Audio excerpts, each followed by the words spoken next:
Well, Tara, as you said, Night Nurse is a bonanza of pre-code and code violations in this case. What were some of the things that went afoul of the code in this movie? Well, number one, cruelty to children.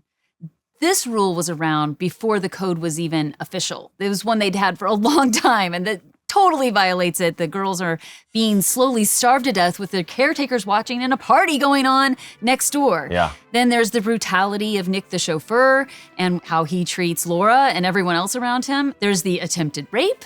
And then there's the fact that Morty, the bootlegger, is not only sympathetic, he's the hero. He takes care of the problem. And then there's how he took care of the problem. There is murder. None of this would have flown a couple years later. Oh, no, none of it. What happened? Why did they kind of back off? Well, they backed off because Mrs. Ritchie's alcoholism is seen as deplorable. She's too drunk to know what's happening in her house, to take care of her children. One of her children has been murdered already. And there's that speech she gives. I'm a dipsomaniac, and I'm proud of it. You hear?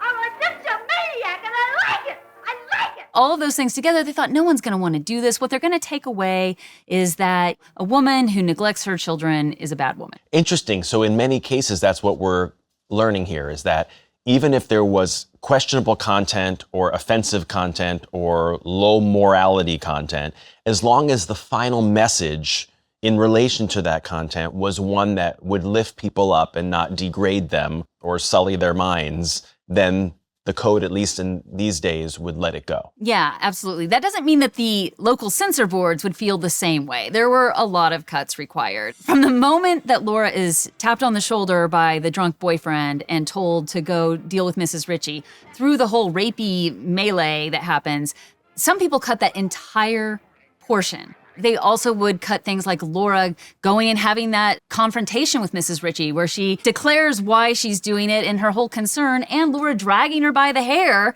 Right. They cut that, but just think, like, if you're cutting these parts, what's left? What's left? Yeah. And nothing like that would ever fly today. Can you imagine if a local theater or a local area tried to censor a filmmaker's work now? It just wouldn't happen. No, there absolutely. would be an uproar. There would be an uproar about that. Well, it's a fascinating movie to look at and consider for its time. Thanks so much, Tara. All right, stick around because we have another movie to talk about that covers the theme of alcoholism from 1945, a Best Picture winner directed by Billy Wilder.